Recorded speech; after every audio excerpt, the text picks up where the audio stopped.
ஆமென். கர்த்தருடைய பரிசுத்த நாமத்திற்கு மகிமை உண்டாவதாக. மீண்டுமாக இந்த வாய்ஸ் ஆஃப் குட் ஷெப்பர்டு மூலியமாய் உங்களை சந்திப்பதில் மிக்க மகிழ்ச்சி.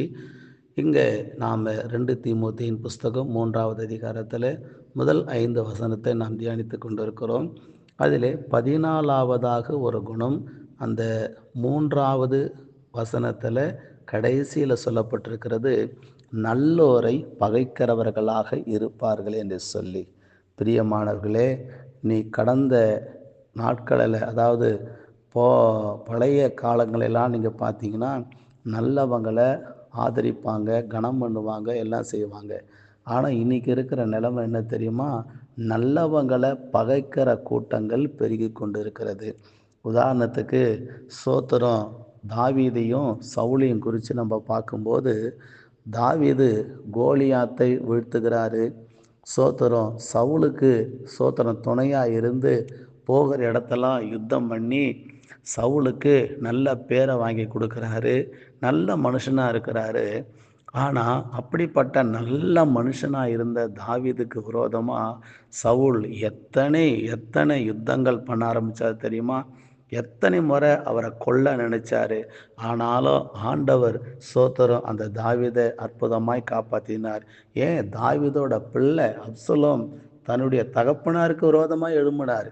நல்லோரை பகைக்கிறவர்களாக கடைசி நாட்கள் இருப்பாங்க.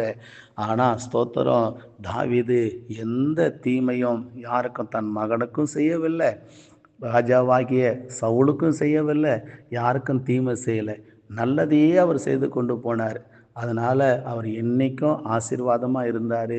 40 வருஷம் இஸ்ரவேல் தேசத்தை ஆளுகை செஞ்சார். இயேசு சொல்லும்போது, தேவன் சொல்லும்போது, தாவீதை என் இருதயத்திற்கு ஏற்றவனாக கண்டேன், எனக்கு சித்தமானபடியெல்லாம் அவன் செய்வான் என்று சொல்லி அவரை குறித்து நல்ல சாட்சி சொன்னதை நம்மளால் பார்க்க முடிகிறது. பிரியமானவர்களே, இந்த கடைசி நாட்களில் நல்லோரை பகைக்கிற கூட்டம் பெருகி கொண்டு இருக்கிறது. இன்றைக்கி கிறிஸ்தவ கூட்டங்கள் நல்லது செஞ்சு கொண்டு இருக்கிறது. தேசத்துக்காக ஜெபிக்கிறது, அழிந்து கொண்டிருக்கிற ஆத்துமாக்களுக்காக ஜெபிக்கிறது. இரட்சகராக வந்த இயேசு கிறிஸ்து மீண்டும் நீதியுள்ள நியாயாதிபதியாக நியாயந்தீர்க்க வரப்போகிறாரு. இதை குறித்த ஜனங்களுக்கு போய் உலகமெங்கு சொல்லி கொண்டிருக்கிறது. ஆனால் அப்படி நல்லது செய்கிற கிறிஸ்தவங்களை தான் சோத்திரம் கிராமங்களில் போட்டு அடிக்கிறாங்க, சோத்திரம் சபையை துன்பப்படுத்துகிறாங்க, கிறிஸ்தவங்களை குறை சொல்கிறாங்க. இதெல்லாம் ஒரு நாளைக்கு நியாய தீர்ப்பு நாளில் நம்ம கணக்கு கொடுக்க வேண்டியதாக இருக்கிறது. ஆகையால் பிரியமானவர்களே, நல்லோர்களை என்றைக்கும் நீங்கள் பகைக்காதீங்க. நல்லவங்களுக்கு சோத்திரம் முடிஞ்சால் நன்மை செய்யுங்க. உங்களால் நன்மை செய்ய முடியலனாலும் நல்லவர்களுக்கு விரோதமாக கை நீட்டாதீங்க, நல்லவர்களுக்கு விரோதமாக முறுமுறுக்காதீங்க, நல்லவர்களுக்கு விரோதமாக எழும்பாதீங்க. அது உங்களுக்கு பெரும் நஷ்டத்தையும் ஆபத்தையும் கொடிய தண்டனையும் கொண்டு வந்துவிடும். அதனால் அப்படிப்பட்ட குணத்தை வளர்த்து கொள்ளாதீங்க. தேவ அன்புல வளருங்க. கர்த்தர் உங்கள் யாவரையும் ஆசீர்வதிப்பாராக. ஆமே. ஜெபிக்கலாம். பரிசுத்தமுள்ள நல்ல பிதாவே, நாங்கள் நன்றியோடு கூட ஸ்தோத்திரிக்கிறோம்.